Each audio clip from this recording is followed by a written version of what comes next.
My husband thought I was a broke woman with nothing to inherit. Then one Tuesday night, his mother walked through my front door with a lawyer and said, "We know about the $68 million." My husband froze. I froze too, not because they knew, but because I suddenly understood why they were there. They weren't asking about my money. They had already prepared documents to control it. For 7 years, I had hidden my inheritance because my father warned me. The moment people know what you're worth, you'll discover what they really think you're worth. That night, I finally discovered the truth about my husband. The knock came at 8:17 on a Tuesday night. I was standing in my kitchen when someone knocked again. 3 slow taps. Not a delivery driver. Not a neighbor. I wiped my hands, walked to the front door, and opened it. My husband's mother stood on the porch. Beside her was a man in a dark suit holding a leather folder. "Can we come in?" she asked. I looked from her to the lawyer. Something inside me tightened. Because there was only one secret in my life important enough to make a lawyer appear at my door. My father's inheritance. $68 million. And my husband had never been told about it. My father had been a 4-star general. To the world, he was a decorated military leader. To me, he was simply Dad, the man who taught me to balance a checkbook and never trust someone suddenly interested in what I owned. He died 3 months before my wedding. Before he passed, he made me promise something. "Don't tell people what you have," he said from his hospital bed. Not because everyone is bad. Because money makes people show you the version of themselves they think you want to see. I thought he was being overly cautious. I was 29, in love, and certain he would be beside me forever. My father had arranged everything through a private trust. The estate included investments and properties that had grown quietly for years. By the time everything was settled, it was worth $68 million. I could have bought a mansion. Instead, I kept my life exactly the way it had always been. I lived in a comfortable house, drove a reliable car, and never talked about investments at dinner. My husband knew my father had left me something. He just didn't know how much. And for years, I thought that was okay. My husband and I had been married for 7 years. Our life wasn't perfect, but I believed it was real. He worked in commercial real estate. I kept my inheritance separate. I never used it to control him. I wanted him to love me for the same reasons he would have loved me if my father had died with nothing. But something had changed over the previous few months. My husband had started asking questions. "What exactly did your father leave you? Did the estate finally settle? Is everything tied up in a trust?" I answered vaguely. "Mostly." He would nod and move on. Then his mother started asking too. She once called while I was grocery shopping and asked whether my father had left me a significant amount. I laughed it off. She didn't. There were other things. My husband suddenly started talking about buying a much larger house. His mother began sending listings for expensive neighborhoods. One evening, my husband said, if we had more capital, we could really upgrade our life. "More capital?" I asked. He shrugged. "Just thinking ahead." I didn't think much of it then. I trusted him.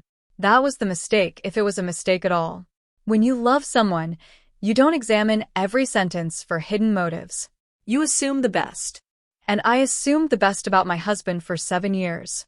Until his mother walked through my door with a lawyer. She stepped inside without waiting for an invitation. The lawyer followed. My husband came in behind them. He looked nervous. Not confused. Nervous. "What's going on?" I asked. His mother placed her purse on my dining table. "We need to discuss your inheritance." My heart dropped. I looked at my husband. He wouldn't meet my eyes. "How do you know about my inheritance?" I asked. The lawyer opened his folder.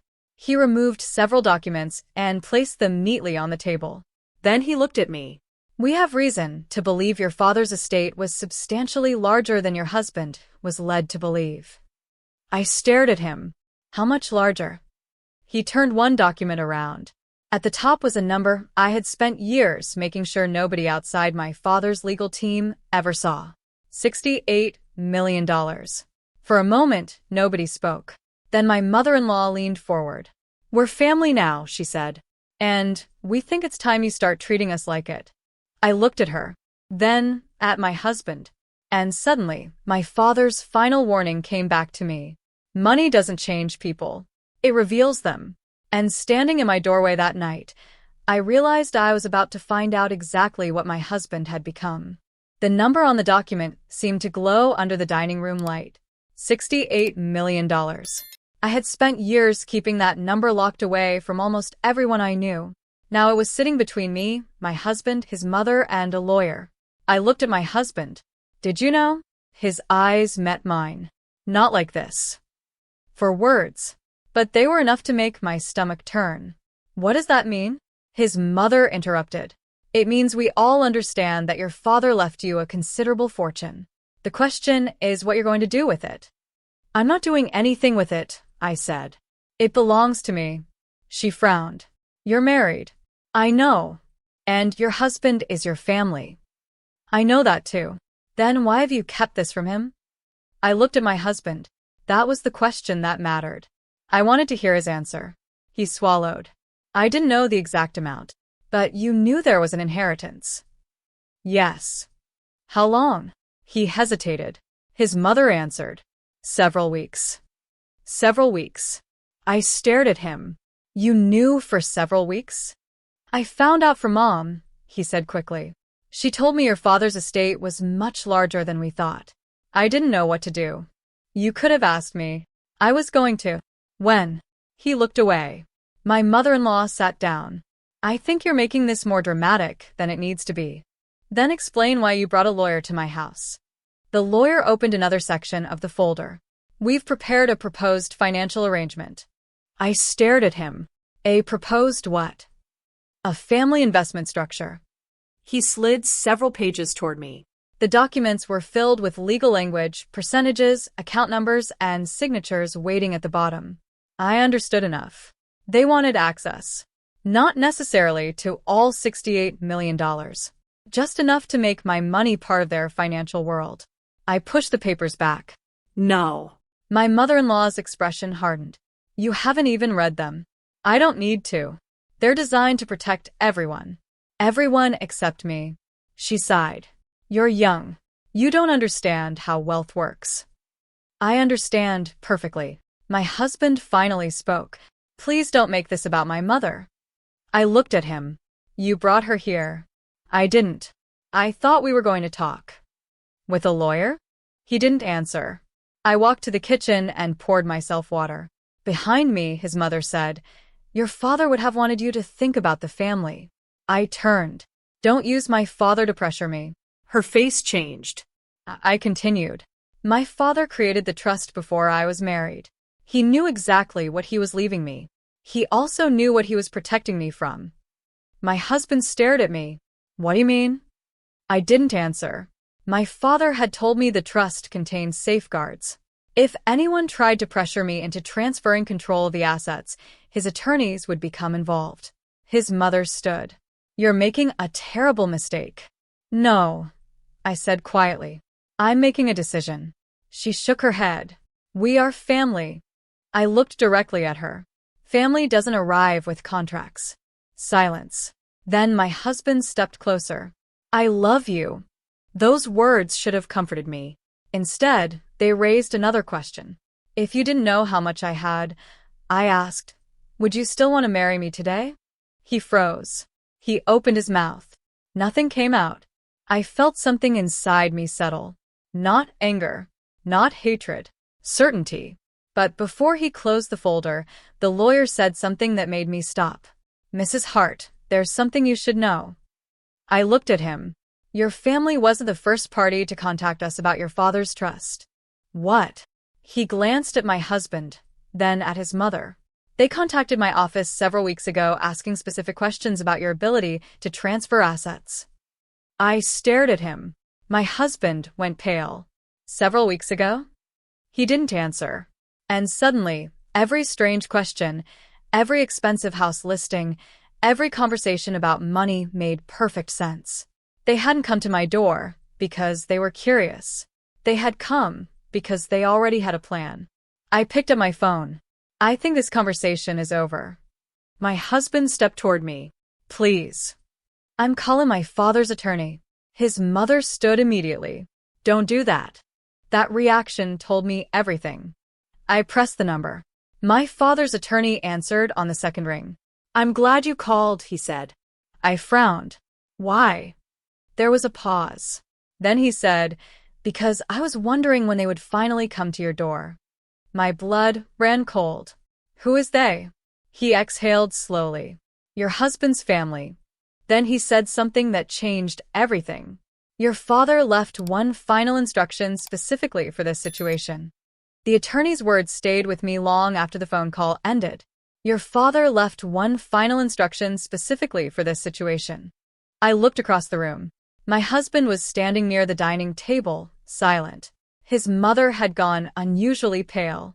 And suddenly, I understood why she had told me not to call my father's attorney. She was afraid of what he knew. The next morning, my father's attorney arrived at my house carrying a black briefcase.